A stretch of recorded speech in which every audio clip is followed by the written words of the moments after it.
Welcome back everyone. If you've watched the channel before, you will know it's mostly always about cars, and I've had loads of them over the years, but one thing I've never had is a proper sports bike.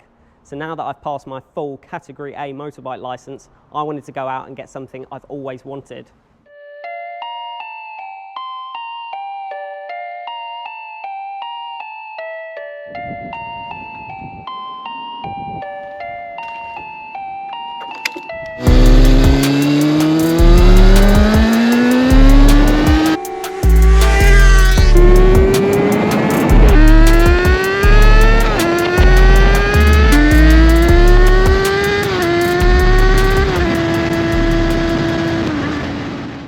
Now, before going out and buying this bike, I knew for certain I wanted an inline-four cylinder.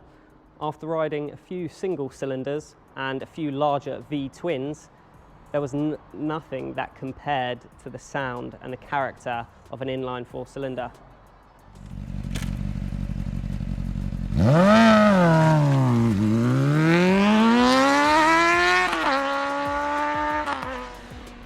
Now, after doing a lot of research, everyone seemed to say the same thing.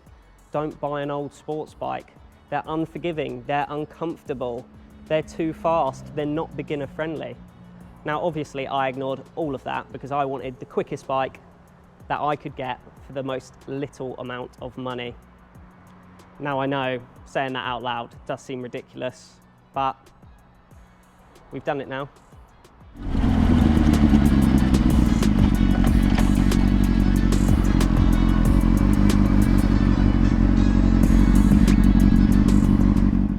Now, the thing I was most worried about stepping onto this bike for the first time was not how quick it might be, it was, am I going to be able to touch the floor?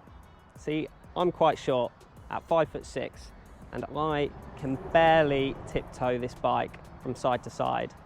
Now that, as a beginner bike, doesn't inspire the most confidence when you're just getting used to a big bike for the first time. Now, I've previously ridden naked style bikes and supermotos, but I wasn't quite prepared for the riding position on this bike being quite uncomfortable. Seeing that you have to lean forward, a lot of that pressure goes onto your wrists and it makes for, in general, not the most comfortable ride. So that was another big shock to me, first getting on the bike as well.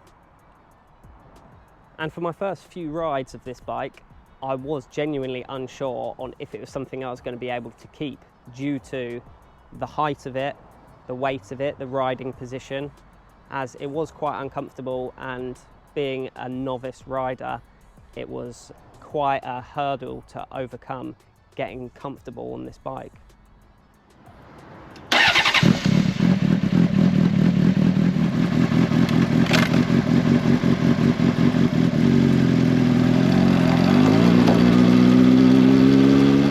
But then something changed. The more I rode it, the more I understood it.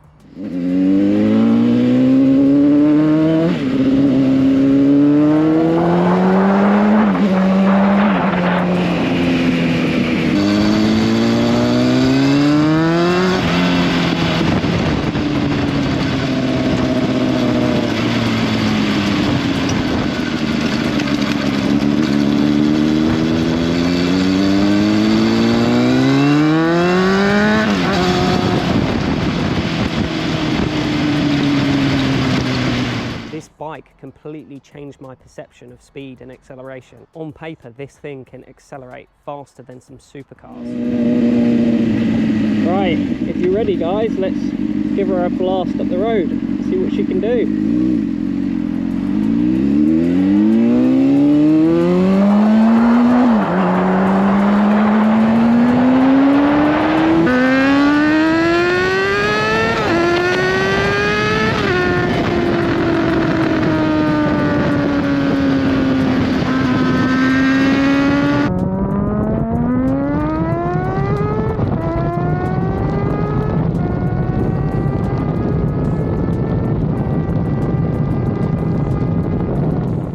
Feeling is addictive, and I can totally understand why people get so obsessed with sports bikes.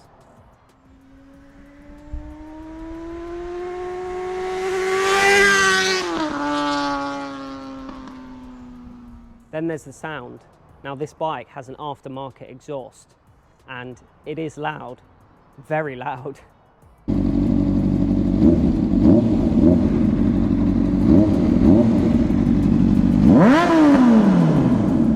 It sounds dangerous, it sounds aggressive, but somehow after nearly 1,000 miles of riding, it still scares me.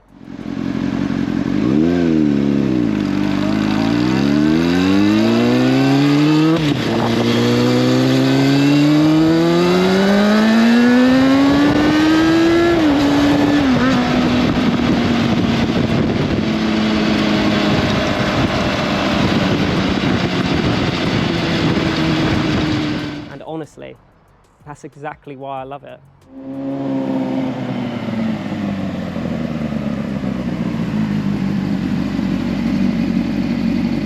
I completely understand why people recommend smaller bikes. After about an hour, you're really feeling it. It's not forgiving and it does demand respect. But if you respect it and take your time and build your confidence slowly, then there's really no other experience like it. And for me, I honestly couldn't have picked anything better for my first bike.